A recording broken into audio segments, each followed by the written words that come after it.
Salam sejahtera Bapak Ibu Saudara yang terkasih dalam Tuhan Yesus Kristus. Senang sekali bisa berjumpa lagi dalam persekutuan doa malam GKI Taman Cibunut Bandung hari Kamis 2 Maret 2023 bersama saya Pendeta Samuel Adi Perdana.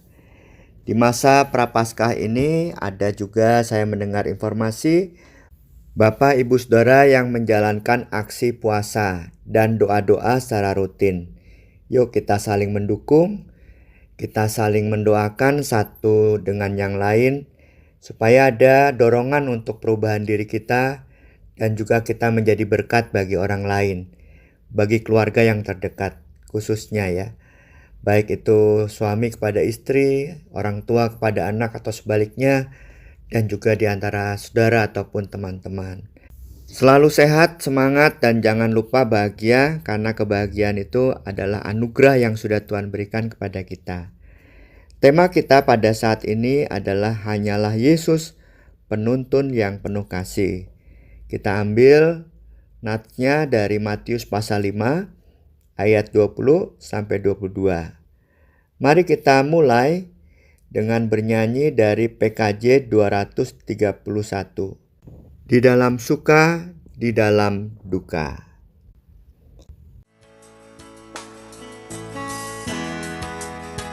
Di dalam suka, di dalam duka, Yesus temanku, penghiburku.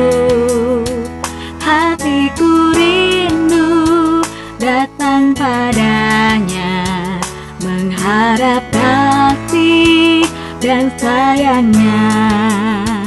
Bersama Yesus ku takkan bimbang, walaupun badai menerpaku. Aku percaya dan bimbingannya, hidupku damai bersamanya. Tiada yang dapat memimpin aku, hanyalah Yesus penuntunku. Aku memohon kesediaannya, tinggal sertaku selamanya. Bersama Yesus ku takkan bimbang, walaupun badai menerpaku. Aku percaya dan bimbingannya, hidupku damai bersamanya. Mari kita bersatu di dalam doa. Tuhan, kami bersyukur diingatkan bahwa dalam keadaan apapun kami disertai oleh Tuhan dalam keseharian kami. Kami dituntun dengan penuh kasih sehingga kami selalu mendapatkan kekuatan dan kesegaran dalam menjalani hidup ini. Pimpinlah kami untuk merenungkan firman-Mu dan biarlah kami juga dapat menaikkan doa-doa untuk saling menguatkan baik bagi saudara ataupun juga di tengah kehidupan masyarakat dan juga bagi bangsa dan negara. Kami berserah dalam tangan kasih Tuhan Yesus Kristus. Amin. Kita baca Matius pasal 5 ayat 20 sampai 22. Tema kita tadi hanyalah Yesus penuntun yang penuh kasih. Dalam khotbah di bukit, Yesus berkata kepada murid-muridnya, "Jika hidup keagamaanmu tidak lebih benar daripada hidup keagamaan ahli-ahli Taurat dan orang-orang Farisi, sesungguhnya kamu tidak akan masuk ke dalam kerajaan surga. Kamu telah mendengar yang difirmankan kepada nenek moyang kita, jangan membunuh. Siapa yang membunuh harus dihukum.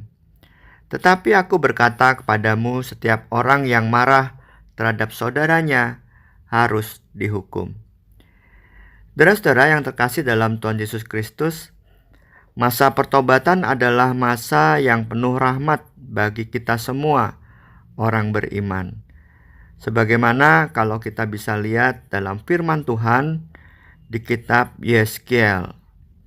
Dikatakan dalam Yeskiel 18 ayat 21, "Jikalau orang fasik bertobat dari segala dosa yang dilakukannya dan berpegang pada segala ketetapanku, serta melakukan keadilan dan kebenaran, ia pasti hidup. Ia tidak akan mati." Ayat ini mau menegaskan kepada kita bahwa kasih Allah tetap dan tidak berubah.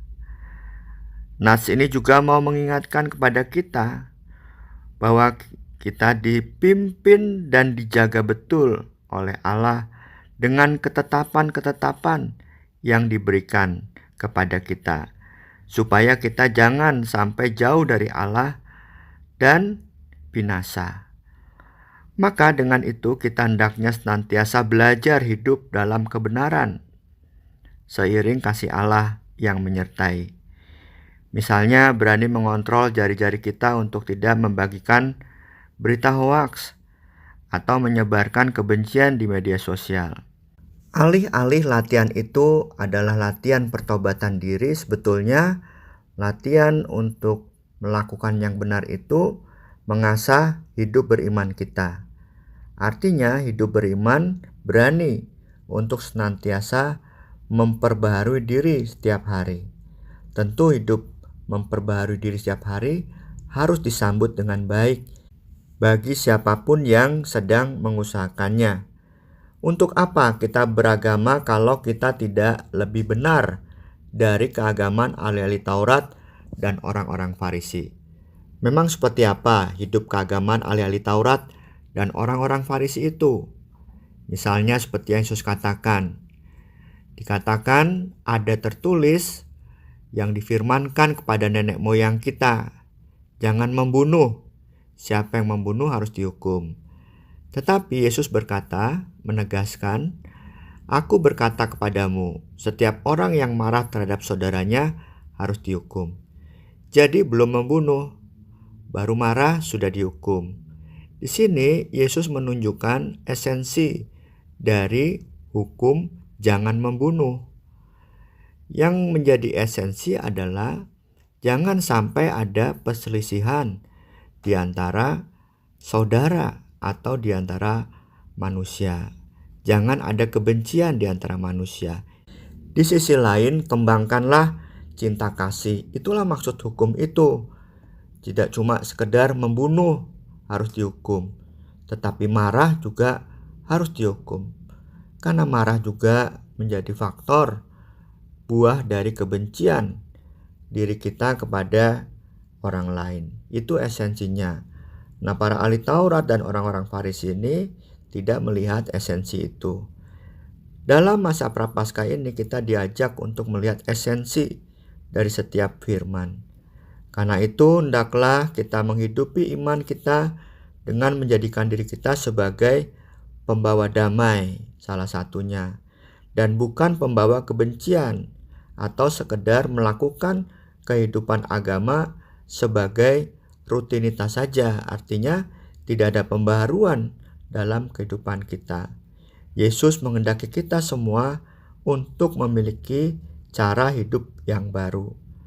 Menjadi muridnya berarti kita menjadi hidup dan menjalani kehidupan iman dengan tindakan yang nyata, yang baru, yang seiring dengan kasih Kristus. Bukan supaya kita dipandang suci ataupun orang saleh, kita coba memperbarui kehidupan kita ya memang karena Allah adalah Allah yang sempurna dan kita diajak juga ikut sempurna seperti Allah. Apakah kita mampu? Harusnya mampu. Karena Yesuslah yang akan menuntun kita dengan tuntunan yang penuh kasih. Ya, terbukalah hati kita kepada pimpinan Yesus, karena hanya Yesus penuntun yang penuh kasih itu yang akan memampukan kita hidup dalam pertobatan, kita hidup penuh rahmat, kita hidup sesuai dengan firman Tuhan, dan kita hidup menemukan kasih, esensi dari semua firman yang Tuhan berikan kepada kita. Mari Bapak, Ibu, dan Saudara, kita bersatu di dalam doa. Tuhan, kami bersyukur kepadamu, Engkau memimpin kami pada satu kesadaran bahwa hidup pertobatan, hidup beriman, tidak lain adalah untuk belajar dari saat ke saat, mengarahkan hati kami kepada Tuhan. Dan semua yang terarah kepada Tuhan, pikiran dan hati itu akan membuahkan tindakan yang berkenan di hadapan Tuhan, yang benar, tindakan penuh kasih, dan jauh dari tindakan membenci ataupun dikuasai oleh kebencian. Tolonglah kami, pulihkanlah relasi yang selama ini kami sadar ataupun tidak sadar retak dan semakin retak. Kiranya kami dimampukan untuk saling memperbaiki dengan sikap pertobatan dan penyesalan kami, baik di keluarga, dalam persekutuan di gereja, juga di tengah-tengah lingkungan kerja, dan di tengah-tengah lingkungan pergaulan kami di masyarakat. Sekaligus kami ingin berdoa untuk kehidupan bersama di masyarakat. Kiranya semakin terbangun kebersamaan, sekalipun kami berbeda-beda pemikiran, sekalipun kami berbeda-beda keyakinan iman, kami bisa membangun hidup bersama yang semakin hari semakin baik. Tentu kami juga berdoa supaya kami menjadi rahmat bagi mereka yang sakit, bagi mereka yang punya pergumulan-pergumulan dalam hidup, seperti pergumulan ekonomi, pergumulan di tengah keluarga. Biarlah mereka semua melalui doa-doa kami dikuatkan melewatinya, dan kami bisa menjadi bagian yang Tuhan pakai menjadi saluran berkat bagi mereka. Kami juga berdoa Tuhan, melihat kenyataan hari-hari ini, kehidupan remaja pemuda yang ternyata tidak jauh dari kekerasan. Tolonglah saudara-saudara kami yang muda ini memiliki hikmat dan bisa menjalani kehidupan dengan hikmat-Mu, sehingga bisa menghasilkan buah-buah perdamaian dalam kehidupan mereka. Dan tahan-tahanlah mereka ya Tuhan dengan hikmat-Mu untuk bisa memaknai kekayaan yang mereka miliki, juga talenta lainnya seperti kepandaian, bukan untuk merusak ataupun sombong diri, tetapi untuk memperbaharui. Dan dengan kerendahan hati, mereka juga bisa melayani sesamanya, sesama orang muda lain yang banyak sekali membutuhkan pertolongan, khususnya mereka yang jauh dari akses pendidikan, kesehatan, dan juga aspek-aspek yang membangkitkan semangat hidup mereka. Kami percaya Engkau akan menolong orang-orang muda Indonesia. Kami juga berdoa Tuhan untuk kehidupan gereja-gereja-Mu di Indonesia. Biarlah semakin hari semakin bersatu dan semakin menunjukkan buah-buah cinta kasih, membangun perdamaian dunia. Kami serahkan juga kehidupan saudara kami yang mengungsi karena bencana. Biarlah mereka semua dipenuhi kebutuhan dasarnya dan bangkit kembali untuk membangun kehidupan. Dan kami berdoa untuk pemerintahan di pusat maupun daerah, kehidupan berbangsa dan bernegara, kiranya dimampukan Indonesia dengan segala problemnya, pemerintah bisa melakukan hal-hal yang bijaksana untuk memimpin bangsa ini ke arah yang lebih baik dan lebih baik. Inilah seluruh doa kami panjatkan ya Tuhan ke dalam tangan kasih Tuhan Yesus Kristus yang mengajar kami berdoa. Bapa kami yang di surga, dikuduskanlah nama-Mu, datanglah kerajaan-Mu, jadilah kehendak-Mu di bumi seperti di surga. Berikanlah kami pada hari ini makanan kami yang secukupnya, dan ampunilah kami akan kesalahan kami, seperti kami juga mengampuni orang yang bersalah pada kami. Janganlah bawa kami ke dalam pencobaan, tapi lepaskanlah kami dari yang jahat. Karena Engkau yang punya kerajaan, dan kuasa, dan kemuliaan sampai selama-lamanya. Amin. Saudara-saudara yang terkasih dalam Tuhan Yesus Kristus, selamat malam. Selamat beristirahat. Kita jalani dengan serius masa-masa prapaskah, masa-masa pertobatan. Tuhan Yesus memberkati kita selalu. Amin.